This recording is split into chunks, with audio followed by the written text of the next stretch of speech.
First of all, this is a tough question because regretfully our fiscal reality has left us with not a lot of choices or reductions that don't hurt our students. However, one of the programs that I could not support cutting would be AVID, and Patricia and I did not talk about this. But I know that over the last 25 years, this program has shown that it can change lives and improve student outcomes. The student focuses on those students in the middle who have the motivation to meet the high standards for getting into a four-year college directly from high school. And as important, if we use those methodologies school-wide, even for those students who are not in the AVID program, it can change the culture of that school. So it's a win-win for all of us in the district and in our community as well. Second, I would not like to see further reductions in our K-12 visual and performing arts program. I'm a great supporter of the arts, and the arts are an integral part of not only our lives, but the education of our students. One of the things that we want to see in our students is more creativity. Well, VACA does that. It increases knowledge. The program also provides historical and cultural context for some of our core content areas. And research shows that it engages students in school. They're less likely to drop out, or higher achievers. So, on a practical note, we are the city of arts and education.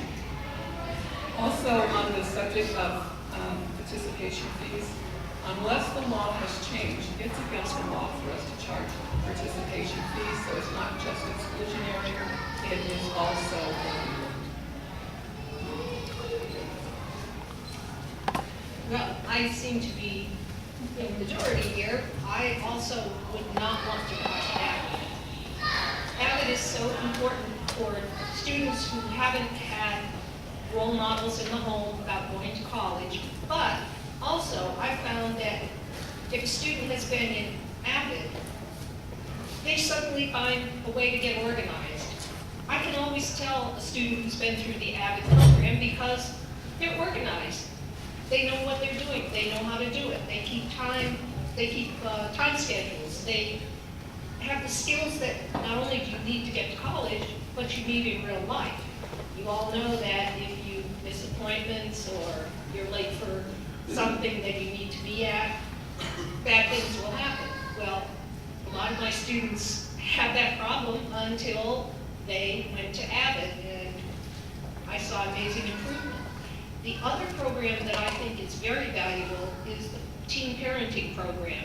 I've worked with a lot of teen parents, and what I've discovered is it's kind of a two-for-one program. Not only do you help the teen parent graduate, which of course is very important, but you give that baby a better chance in life. We know that when mothers are better educated, their children have better results in life in general. So whatever money is spent on a teen parenting program, you're really affecting two lives. And I think that's very, very important. As far as participation fees, I agree with Gladys. They're illegal. You shouldn't do that. Amen. I've been on the board for 4 years now, and in the 4 years, I have been part of the 5 people that have cut $100 million out of our budget. Now $300 million. As Dr. Miller said to me today, the bad news is now $300 million. Good news is we have $300 million. Let's figure out what to do with it. You know, I agree with Patricia DAWSON that we need to fight for more, but if we cannot, trust me, we cannot rely on Sacramento to ride to the rescue. Last year the Education Coalition, which is the unions and the California School Board Association coalition, went to both the Democratic Party and the Republican Party in Sacramento and asked them in their caucuses for a champion. No one stood up, including Brian Mustandi, who's our assemblyman right over here and vice chair of the Education Committee. It's up to us. And that's why I said, forget about out of the box, blow the box apart. But I wouldn't cut AVID, of course, but I wouldn't cut our virtual school, because by 2020, 50% of the content that we have is going to be online. And we are leading that right now. Ramona is the first school in California, third in the United States, that we've taken away the textbooks and handed them a digital with all the textbooks on it. And we've seen scores go up where we've done that. I also wouldn't cut counselors, and I fought to keep counselors, because they're overloaded now, sometimes 500 to 1. and it's just very difficult. And it's very difficult, to Dr. Murray's comment about keep it away from the classroom. But I have learned in the last 4 years, what isn't connected to the classroom? Is the janitor who's required by law to check the sandbox and for razors because we have nuts to do that sort of thing. If we cut him, we cut an air conditioning. Man, I fought for that guy and couldn't get him. We only have 3. We have 600 air conditioners in our RUSD. So it's very difficult. And the broad statements, I understand. But I mean, on the fees, it was a lawsuit. It was out of hand in some schools. And we've got to get imaginative. Well, you ready?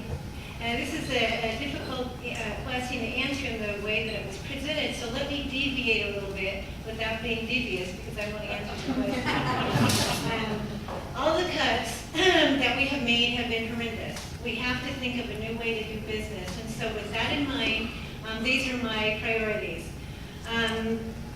Co-curricular and extracurricular activities are extremely important because, as everybody has said, they connect our students.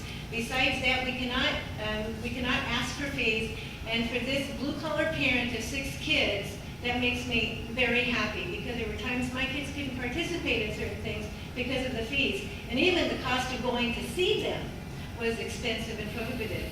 So I am happy that we formed a committee, looked at what we could do to expand the programs without charging fees, and this is what we're doing. We're looking at sponsorships. We're looking at going to the community and getting you guys involved. We're looking at businesses to let us use your label. It's very exciting what we're doing. So those programs will be funded, and we already have a bank account that will be spread out over all the schools. So we're doing some very good things. Our alternative education programs are very important to me, which I would include AVID, Riverside Virtual School, Adult School. Those are all very important programs because, you know, we're the mainstream, but we have people on the fringes that deserve a free and equal public education. And we have very creative ways of doing that, and very creative people in charge of those programs. So, you know, even though these are really tough times, I'm excited to have a chance to be on the board again because I have the vision and our staff has the vision of how to cope with this kind of funding. You know, we've been thrown lemons and it looks like we're going to have lemons for a long time to come, but this district is making lemonade and I invite you all to participate. Thank you.